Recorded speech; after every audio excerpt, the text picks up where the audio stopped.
கிறிஸ்துவுக்குள் பிரியமானவர்களே, ஆண்டவராகிய இயேசு கிறிஸ்துவின் விலையேறப்பட்ட நாமத்தினாலே உங்களை வாழ்த்துகிறேன்.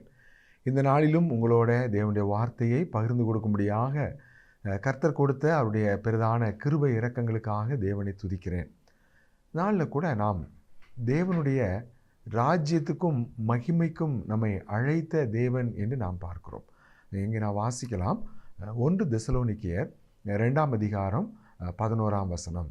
1 தெசலோனிக்கேயர் 2ஆம் அதிகாரம் 11ஆம் வசனம். மேலும் தம்முடைய ராஜ்யத்திற்கும் மகிமைக்கும் உங்களை அழைத்த தேவனுக்கு நீங்கள் பாத்திரராய் நடக்க வேண்டும். பிரியமானவர்களே, இந்த 1 தெசலோனிக்கேயர் 2ஆம் அதிகாரத்தில் 11ஆம் வசனத்தில் தேவன் நம்மை அழைத்திருக்கிறார். எதற்காக நம்மை அழைத்திருக்கிறார் அப்படின்னா, அவருடைய ராஜ்யத்திற்கும் மகிமைக்கும் அவர் நம்மை அழைத்திருக்கிறார் என்று நாம் இங்கே வாசிக்கிறோம். ஆண்டவராக இயேசு கிறிஸ்துவினுடைய இரத்தத்தினாலே கழுவப்பட்டு அவருடைய பிள்ளைகளாக மாற்றப்பட்ட ஒவ்வொருவருக்கும் உள்ள மிகப்பெரிய ஒரு பாக்கியம், ஸ்லாக்கியம் என்ன அப்படின்னா பரலோக ராஜ்யம். இந்த பரலோக ராஜ்யத்தை குறித்து ஆண்டவர் சொல்லும் பொழுது மத்தேயு எழுதின சுவிசேஷத்திலே 25ஆம் அதிகாரத்திலே 34ஆம் வசனத்திலே நாம் இப்படி வாசிக்கிறோம். மத்தேயு 25ஆம் அதிகாரம் 34ஆம் வசனம். அப்பொழுது ராஜா தமது வலது பக்கத்தில் நிற்பவர்களை பார்த்து, வாருங்கள், என் பிதாவினால் ஆசீர்வதிக்கப்பட்டவர்களே, உலகம் உண்டானது முதல் உங்களுக்காக ஆயத்தம் பண்ணப்பட்டிருக்கிற ராஜ்யத்தை சுதந்தரித்து கொள்ளுங்கள். உலகம் உண்டானது முதல் ஆயத்தம் பண்ணப்பட்டிருக்கிற ராஜ்யம் என்று சொல்லப்பட்டிருக்கிறது. அப்போ இந்த உலகம் உண்டாக்கப்பட்ட போது தேவன் ஆதாம் ஏவாள் வாழும்படியாக அவர்களுக்கு ஏதேன் தோட்டத்தை உண்டாக்கினார் என்று வாசிக்கிறோம். அந்த ஏதேன் தோட்டத்தில் தான் ஆதி பெற்றோராகிய ஆதாமையும் ஏவாளையும் தேவன் வைத்திருந்தார். பின்பாக அவர்கள் மீறுதலுக்கு உட்பட்ட போது அந்த தோட்டத்தை விட்டு ஆண்டவர் துரத்தி விட்டார் என்று நாம் ஆதியாகமம் 3ஆம் அதிகாரத்திலே நாம் வாசிக்கிறோம். தேவன் என்ன செய்கிறாரு? இந்த துரத்தி விட்ட இவங்களுக்கு தேவன் வைத்திருக்கிற ஒரு நோக்கம் என்ன? அந்த ஏதேன் தோட்டம் அல்ல. அவர்களுக்கு தேவன் வைத்திருக்கிற நோக்கம் நித்திய ராஜ்யம், பரலோக ராஜ்யம். இதை நம்ம எங்கே பார்க்குறோம்? ஆபிரகாமுடைய வாழ்க்கையில் பார்க்குறோம். ஆபிரகாமை குறித்து நாம் எபிரேயர்களின் நிருபத்தில் என்ன வாசிக்கிறோம்? எபிரேயர் 11ஆம் அதிகாரம் 10ஆம் வசனத்தில் இந்த விஷன் யாருக்குள்ள தெளிவாக இருந்தது அப்படின்னா ஆபிரகாமுக்குள்ளே தான் தெளிவாக இருந்தது. அதை நாம் எபிரேயர் 11ஆம் அதிகாரம் 10ஆம் வசனத்தில் வாசிக்கலாம். எபிரேயர் 11ஆம் அதிகாரம் வசனம் 10. ஏனெனில் தேவன் தாமே கட்டி உண்டாக்கின அஸ்திபாரங்கள் உள்ள நகரத்துக்கு அவன் காத்திருந்தான். ஆகவே இங்கே நாம் ஆபிரகாமுடைய வாழ்க்கையில் பார்க்குறோம், தேவன் தாமே கட்டி உண்டாக்கின அஸ்திபாரங்கள் உள்ள நகரம் என்று அங்கே சொல்லப்பட்டிருக்கிறது. நாம் அதை தொடர்ந்து அந்த எபிரேயர் 11 வாசித்தோம்னா, அவர்கள் தாங்கள் விட்டு வந்த அந்த தேசத்திற்கு திரும்பி போவதற்கு அவர்களுக்கு சமயம் கிடைத்திருக்குமே. பல சோதனைகள் அவங்க வாழ்க்கையில் வந்தது, பல வேதனைகள் வந்தது, பல காத்திருக்க வேண்டிய வேலைகள், பொறுமையாக இருக்க வேண்டிய வேலைகள், விசுவாசத்தோடு தேவனை சார்ந்திருக்க வேண்டிய வேலைகள், வாக்குத்தத்தம் நிறைவேறுவதற்கு தாமதமாகக்கூடிய பல சூழ்நிலைகள், ஒவ்வொரு இடங்கள்லையும் ஒவ்வொரு வித்தியாசமான பிரச்சனைகளை ஆபிரகாம் அந்த தேவனுடைய வழியில் அவன் அடைய வேண்டியதாக இருந்துச்சு, சந்திக்க வேண்டியதாக இருந்துச்சு. அவனுக்கு குழப்பம் வரல. அவன் திரும்பவும் தன்னுடைய பழைய வாழ்க்கைக்கு அல்லது தன்னுடைய பழைய அந்த ஊர் என்கின்ற அந்த கல்தேயர் பட்டணத்துக்கு அவன் திரும்பி போகலை. தேவன் சொல்கிறான், அவன் திரும்பி போவதற்கு சமயம் கிடைச்சிருக்கும், ஆனால் அவங்க போகலை. ஏன் போகலை?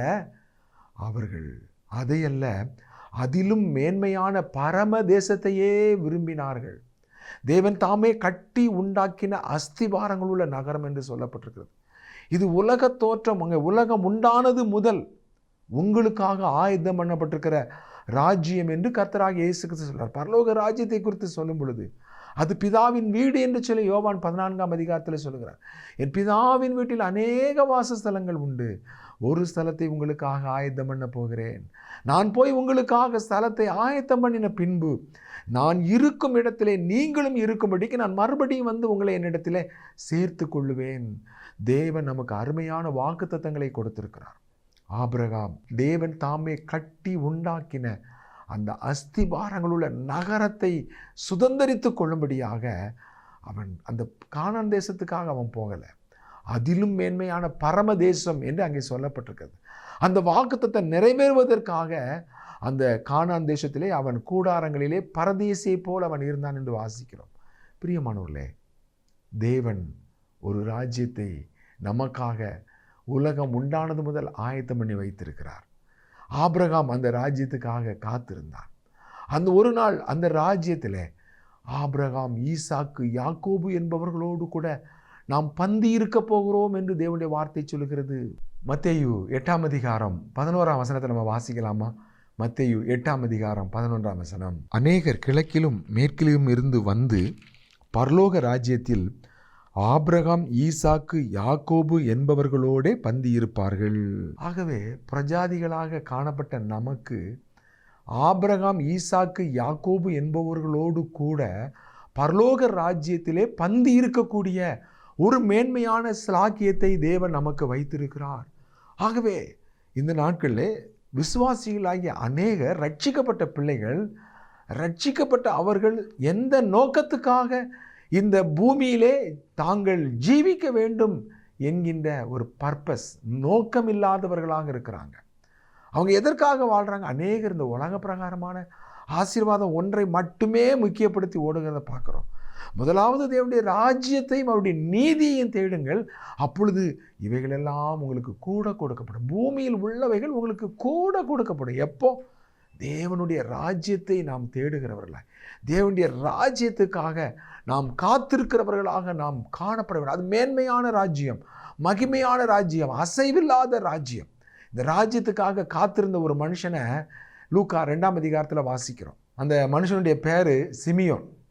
அங்கே நம்ம லூக்கா 2:25 வாசிக்கிறோம் இல்லையா, இஸ்ரவேலின் அந்த ஆறுதல் வர காத்திருந்தவன் என்று சொல்லப்பட்டிருக்கு. ஒவ்வொரு காலகட்டத்திலும் ஒரு குறிப்பிட்ட ஜனக்கூட்டம் இதற்காக அவர்கள் வாஞ்சித்து காத்திருந்தார்கள் என்று நாம் பார்க்கிறோம். அருமையானவர்களே, இந்த நாட்களிலே தேவன் இந்த ஒரு பெரிய ஒரு வாய்ப்பை, பாக்கியத்தை ஆண்டவர் நமக்கு கொடுத்திருக்கிறார். நம்மை அவருடைய பிள்ளைகளாக ஏற்றுக்கொண்டிருக்க நீங்கள் ஆண்டவராக இயேசு கிறிஸ்துவின் ரத்தத்தினால கழுவப்பட்டிருக்கிறீங்களா? அவருடைய ரத்தத்தினால் உங்கள் பாவங்கள் மன்னிக்கப்பட்ட நிச்சயம் இருக்குதா? நீங்கள் ஆண்டோடைய பிள்ளை, நான் இன்னைக்கு மரித்தாலும் பரலோக ராஜ்யத்துக்கு வருவேன், அந்த நிச்சயம் இருக்குதா? அப்படியானால் அந்த மேன்மையான ராஜ்யத்திற்கு தேவன் உங்களை அழைத்திருக்கிறார். ஆகவே இது ஒரு பெரிய கூட்டம், மேகம் போன்ற திரளான சாட்சிகள் நம்மை சூழ்ந்து கொண்டிருக்கிறது என்று எபிரேய ஆக்கியோன் எழுதுகிறார். மேகம் போன்ற திரளான சாட்சிகள். ஆகவே அருமையானவர்களே, இது கொஞ்சம் பேர் இல்லை, ஏதோ ஒரு 100,000 இல்லை, இது கோடா கோடி பேர். இதில் அவர்கள் இந்த நாட்களில் தொடர்ந்து அந்த அடிச்சுவடுகளை, அவங்க போன அடிச்சுவடுகளை நாமளும் போயிட்டுருக்கிறோம். அந்த ஒரு மேன்மையான பரம ராஜ்யத்திற்கு தேவன் நம்மை அழைத்திருக்கிறார். ரெண்டாவது, அந்த ராஜ்யத்தை குறித்து பார்த்தோம். அடுத்து இன்னொரு மகிமையை குறித்து வாசிக்கிறோம். மேலும் தம்முடைய ராஜ்யத்துக்கும் தம்முடைய மகிமைக்கும் அழைத்த தேவன் என்று வாசிக்கிறோம். மகிமை.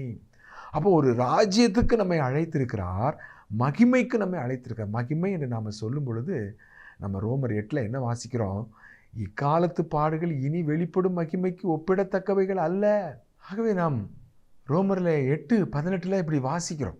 என்ன வாசிக்கிறோம்? ரோமர் 8:18, ஆதலால் இக்காலத்து பாடுகள் இனி நம்மிடத்தில் வெளிப்படும் மகிமைக்கு ஒப்பிடத்தக்கவைகள் அல்லவென்று எண்ணுகிறேன். அப்போ ரட்சிக்கப்பட்ட நமக்குள்ள தேவ ஆவியானவர் இருக்கிறார்.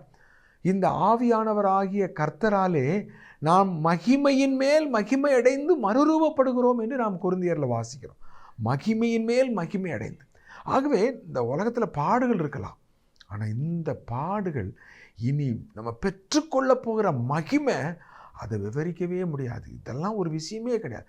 இவ்வளவு மகிமையை நம்ம பார்க்கும்போது, அந்த பரலோக மகிமையை நம்ம பார்க்கும்போது, இவ்வளோ ஒரு பெரிய மகிமை பரலோகத்தில் எனக்கு இருக்குதுன்னு சொல்லி நான் நினச்சிருந்தேன்னா அந்த பாடுகளை நான் இன்னும் சந்தோஷத்தோடு நான் தாங்கி இருப்பேனே, அந்த பாடுகளை நான் இன்னும் மகிழ்ச்சியோடு, இன்னும் விருப்பத்தோடு ஏற்றுக்க, நான் முறுமுறுத்திருக்க மாட்டேனே, நான் தேவனை சந்தேகப்பட்டிருக்க மாட்டேனே, அவிசுவாசப்பட்டிருக்க மாட்டேனே. ஐயோ, இந்த பாடுகள் எனக்கு இவ்வளோ பெரிய மகிமையை கொண்டு வருதான்னு சொல்லி நாம் தேவனுடைய மகிமையை நாம் பார்க்கும்போது, இந்த கர்த்தருக்காக இந்த பூமியில் பட்ட பாடுகள்லாம் ஒரு விஷயமே இல்லை அப்படின்னு அன்னைக்கு நம்ம ஃபீல் பண்ணுவோமா?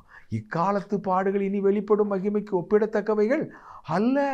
ஆகவே ஒரு ராஜ்யத்துக்கு நம்மை அழைத்திருக்கிறார். அந்த ராஜ்யத்துக்கு ஒரு பெரிய மகிமையை தேவன் நமக்கு வைத்திருக்கிறார். அந்த மகிமைக்கு நம்மை அழைத்திருக்கிறார். கொஞ்சம் யோசித்து பாருங்கள், இந்த அழைப்புக்கு நாம் தகுதி உள்ளவர்களா? நாம் பாத்திரவான்களா? பிரியமானவர்களே, நாம் அழைப்புக்கு தகுதி உள்ளவர்களே அல்ல. 1 கொரிந்தியர் 1ஆம் அதிகாரம் 26ஆம் வசனத்தை பாருங்கள். 1 கொரிந்தியர் 1:26. சகோதரரே, நீங்கள் அழைக்கப்பட்ட அழைப்பை பாருங்கள். மாம்சத்தின்படி ஞானிகள் அநேகர் இல்லை, வல்லவர்கள் அநேகர் இல்லை, பிரபுக்கள் அநேகர் இல்லை. அழைக்கப்பட்ட அழைப்பை பாருங்கள். நீங்கள் அழைக்கப்பட்ட அழைப்புக்கு பாத்திரவன்களாய் நடக்க வேண்டும்.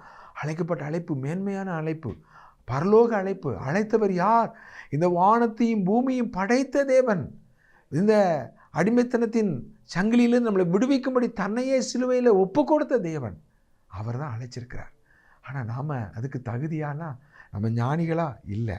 நம்ம பிரபுக்களா? இல்லை. வல்லவர்களா? இல்லை. நாம் ஞானிகளை வெட்கப்படுத்தும்படி பைத்தியங்களை தெரிந்து கொண்டார். வல்லவர்களை வெட்கப்படுத்தும்படி பலவீனமானவைகளை தெரிந்து கொண்டார்.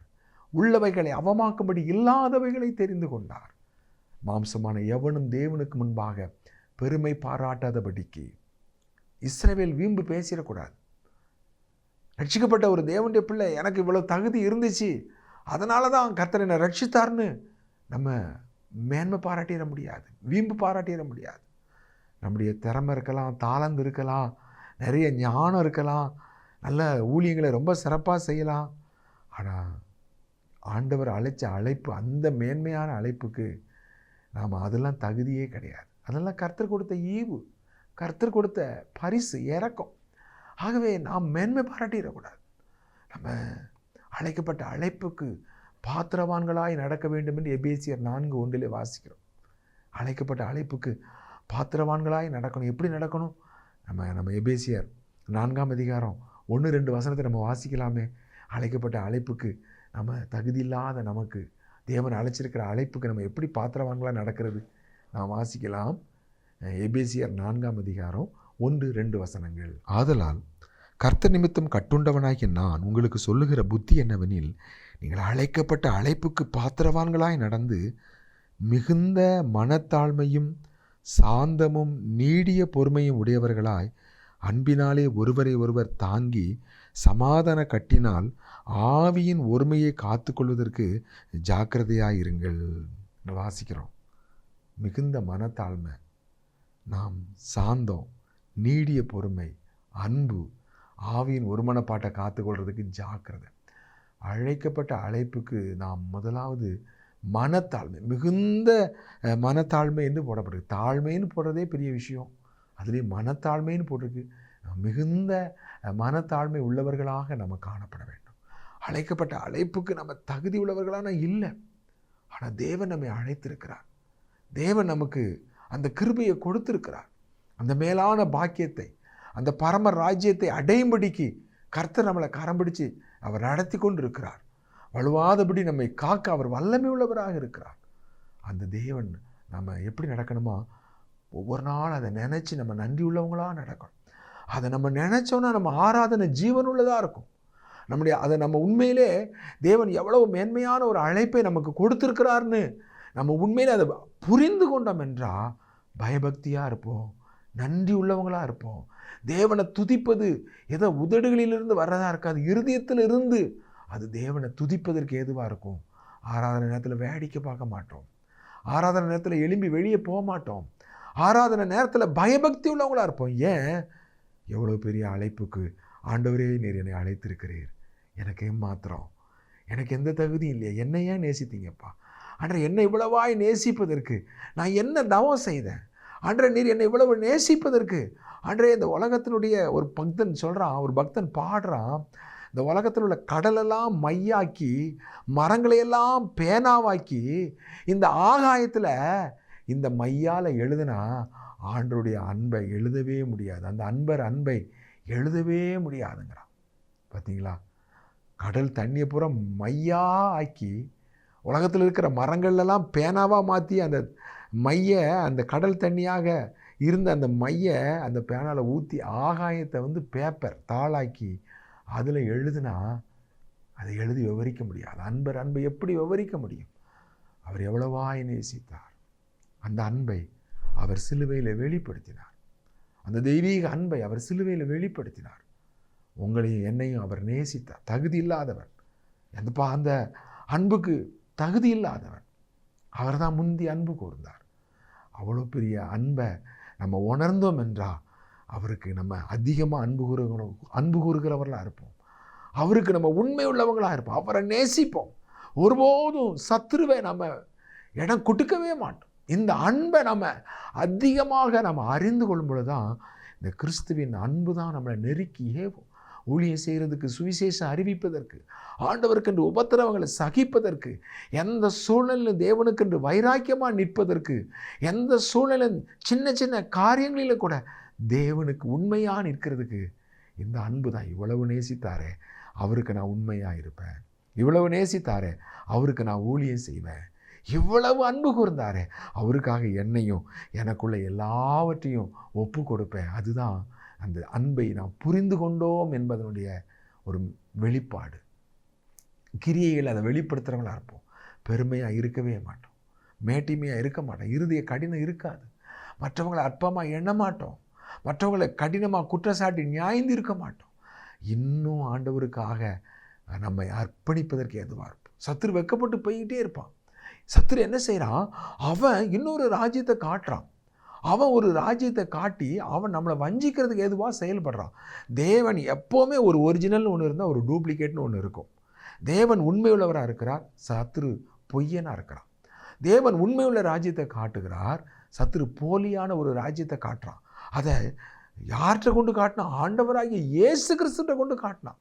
நம்ம லூக்கா 4ஆம் அதிகாரத்தில் 5ஆம் வசனத்தில் வாசிக்கலாம். லூக்கா 4ஆம் அதிகாரம் 5ஆம் வசனம். பின்பு பிசாசு இயேசுவை உயர்ந்த மலையின் மேல் கொண்டு போய் உலகத்தின் சகல ராஜ்யங்களையும் ஒரு நிமிஷத்தில் அவருக்கு காண்பித்து, இவைகள் எல்லாவற்றின் மேலுள்ள அதிகாரத்தையும் இவைகளின் மகிமையையும் உமக்கு தருவேன்.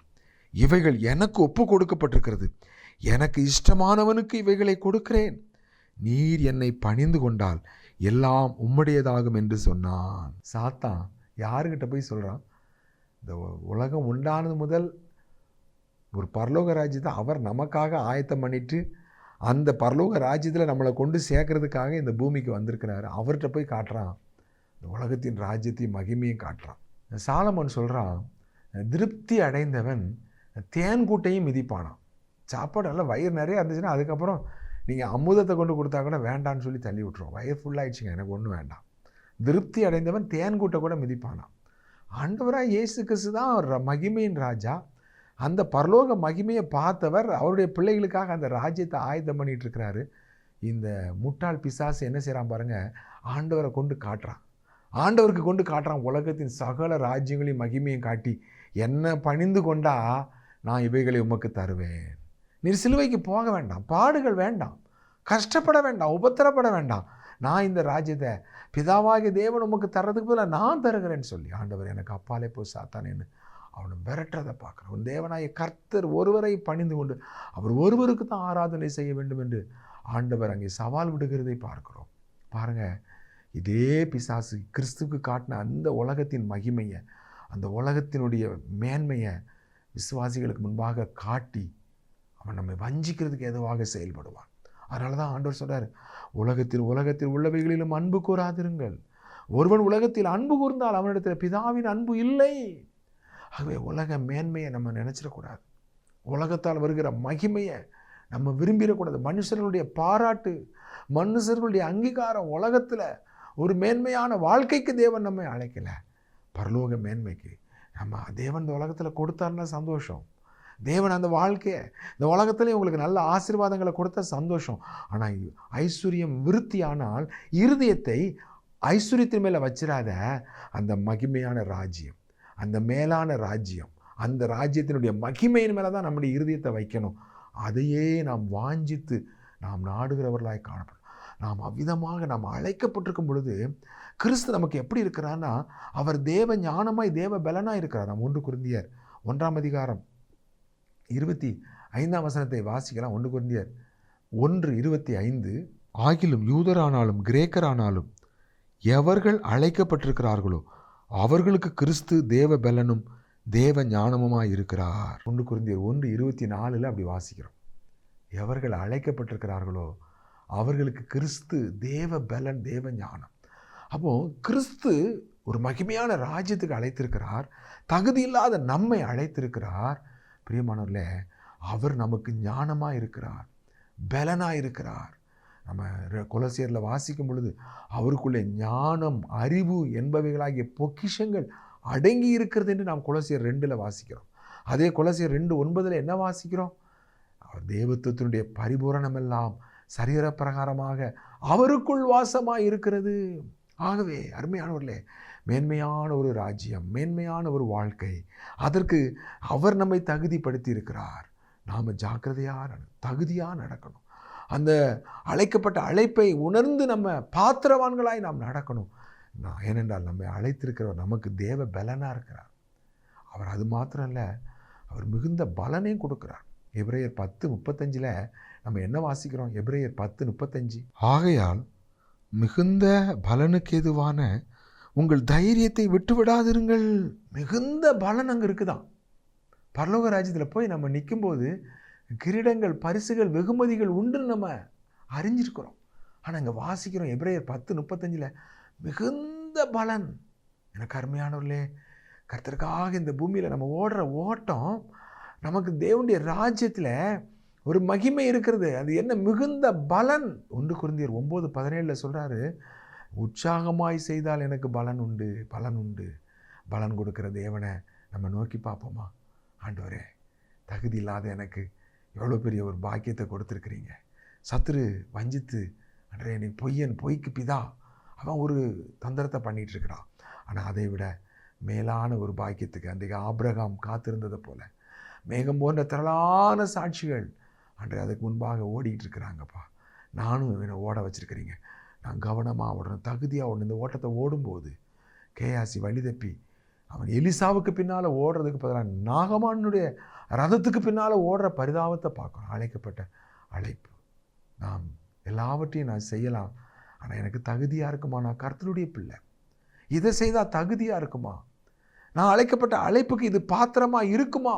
அந்த கேள்வியை கேட்டுக்கிட்டே இருக்கணும். நம்முடைய ஜீவியத்தின் ஒவ்வொரு கட்டங்களிலும், நம்முடைய ட்ரெஸ்ஸாக இருக்கட்டும், நம்முடைய விருப்பமாக இருக்கட்டும், நம்முடைய எந்த விதமான ஒவ்வொரு தீர்மானங்களாக இருக்கட்டும், இது தேவனுக்கு பிரியமாக இருக்குமா? தேவன் இதை அங்கீகரிப்பாரா? அழைக்கப்பட்ட அழைப்புக்கு இது தகுதியாக இருக்குமா? பிரியமானவர்களே, அவர் நம்மிடத்தில் அந்த நம்பி நம்மளை அழைச்சிருக்கிறாரு. நாம் நிரூபிக்கணும். ஆண்டவர் நம்மளை உண்மையுள்ளவங்களை நம்பி அந்த ராஜ்யத்துக்கு நம்மளை அழைச்சிருக்கிறார். நாம் அந்த உண்மையை நிரூபித்து காட்டணும். ஆண்டவரே, என்னை நம்பி என்னை அழைச்சிருக்கிறீங்க, நான் தகுதியாக நடந்து அழைக்கப்பட்ட அழைப்புக்கு நான் பாத்திரமாக நடந்து, ஆண்டரே உம்முடைய உண்மையை, நீர் என் மேலே வச்ச நம்பிக்கையை நான் நிரூபிப்பேன். ஆண்டவரே, நாம் அப்படி செய்வோம் என்றால் மிகுந்த மகிமை இருக்கிறது, மிகுந்த பலன் இருக்கிறது. நிச்சயமாக அந்த மகிமையின் ராஜ்யத்தில் மேலான பாக்கியம் ஸ்லாக்கியம் நம்முடைய கண்கள் காணலை. அந்த மகிமையான ராஜ்யத்தை குறித்து நம்முடைய செவிகள் கேட்கலை, நம்முடைய இருதயத்தில் தோன்றலை. நீ யாராலையும் விவரித்து சொல்லவே முடியாது, சொல்லி முடியாதது மகிமையால் நிறைந்ததுமான ஒரு மேலான பாக்கியத்திற்கு கர்த்தர் நம்மை அழைத்திருக்கிறார். நம்முடைய கண்கள் அதன் மேலேயே இருக்கட்டும், அதையே நோக்கி பாருங்கள், அதையே உறுதியாக பின்பற்றுங்க. நிச்சயமாக நாம் வெட்கப்பட்டு போவதில்லை. கர்த்தர் தாமே உங்கள் ஒவ்வொருவரையும் ஆசீர்வதிப்பாராக. நாம் ஜெபம் செய்வோமா? நல்ல ஆண்டவரே, இந்த வார்த்தைகளை கேட்டு ஒவ்வொரு பிள்ளைகளையும் அவருடைய சிந்தைகளை, அவருடைய இருதயங்களை மறுரூபமாக்கும். ஆண்டவரே, நித்தியத்துக்காக ஓட உதவி செய்யும். இயேசுவின் நாமத்தில் ஜெபிக்கிறோம் எங்கள் நல்ல பிதாவே, ஆமென், ஆமென். பிரியமானவர்களே, நீங்கள் நேரம் ஒதுக்கி தேவனுடைய வார்த்தையை கேட்டதற்காக உங்களுக்கு நன்றி சொல்கிறோம். நீங்கள் யூடியூப்பிலே ராஜ்குமார் தங்கமணி என்று ஆங்கிலத்திலே டைப் செய்வீர்களானால் நீங்கள் இன்னும் அநேக செய்திகளை அங்கே கேட்கலாம். கேளுங்கள், மற்றவர்களுக்கும் அறிமுகப்படுத்துங்கள். கர்த்தர் தாமே உங்களை ஆசீர்வதிப்பாராக. நாம் மறுபடியும் சந்திக்கும் வரைக்கும் அவருடைய கிருபை உங்கள் ஒவ்வொருவரோடும் கூட இருப்பதாக. ஆமென்.